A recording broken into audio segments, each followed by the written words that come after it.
வட்டலப்பத்துல பல வகை இருக்குது. அதுல இந்த ஜவ்வரிசி வட்டலப்பம் ரொம்ப டேஸ்டானது. அந்த ஜவ்வரிசி வட்டலப்பம் செய்யறதுக்கு முதல்ல 1.5 கப் ஜவ்வரிசி எடுத்து தண்ணி ஊற்றி அலசி வடிச்சு எடுத்து வச்சுக்கோங்க.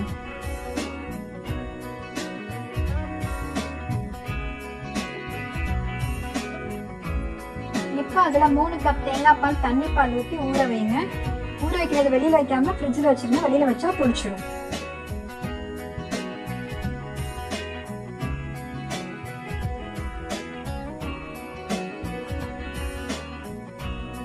ரெண்டு மணி நேரம் கழிச்சு பாத்தீங்கன்னா ஜவ்வரிசி இந்த மாதிரி நல்லா ஊறி போயிருக்கும். இப்போ இந்த ஜவ்வரிசியை போட்டு வட்டலப்பம் செய்ய ஆரம்பிக்கலாம். வட்டலப்பம் செய்யறதுக்கு தேவையான பொருட்கள் 4 முட்டை, 2 ஸ்பூன் சாதா பருப்பு, 3/4 கப் தாளப்பால், 2 கப் சீனி, தேவையான அளவு உப்பு. முட்டையை நல்லா பீட் பண்ணி எடுத்து வச்சுக்கோங்க. இப்போ இந்த ஜவ்வரிசி அடுப்புல வச்சு கிளறலாம். அதுக்கு தகுந்த மாதிரி ஒரு வெசல்ல இந்த ஊற வச்சிருக்க ஜவ்வரிசியை போட்டு அடுப்புல வச்சு கிளறி விடுங்க. ஜவ்வரிசி வெந்து இந்த ஸ்டேஜ் வந்ததுக்கு அப்புறம் மீட் பண்ணி வச்சிருக்க எக்க ஒரு சலடையில வச்சு வடிச்சு விடுங்க.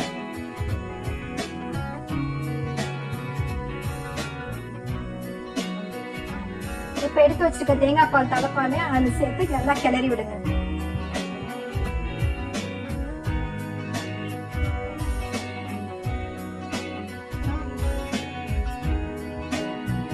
முட்டையும் பாலும் ஓரளவுக்கு நல்லா கலந்து வந்ததும் எடுத்து வச்சிருக்க சீனியையும் உப்பையும் போட்டு கிளறி விடுங்க. இப்ப எடுத்து வச்சிருக்க சாரா பருப்பையும் அதை சேர்த்து நல்லா கலந்து விடுங்க. எல்லாம் ஒரு சேர கலந்து வர வரைக்கும் கிளறிக்கிட்டே இருங்க.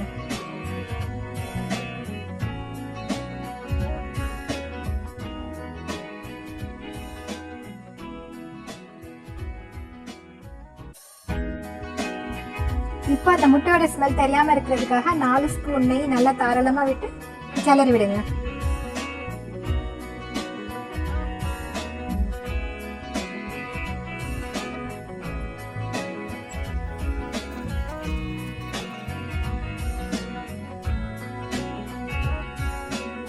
குக்கர்ல லோ ஃப்ளேம்ல 20 மினிட்ஸ் ஸ்டீம் பண்ணுங்க.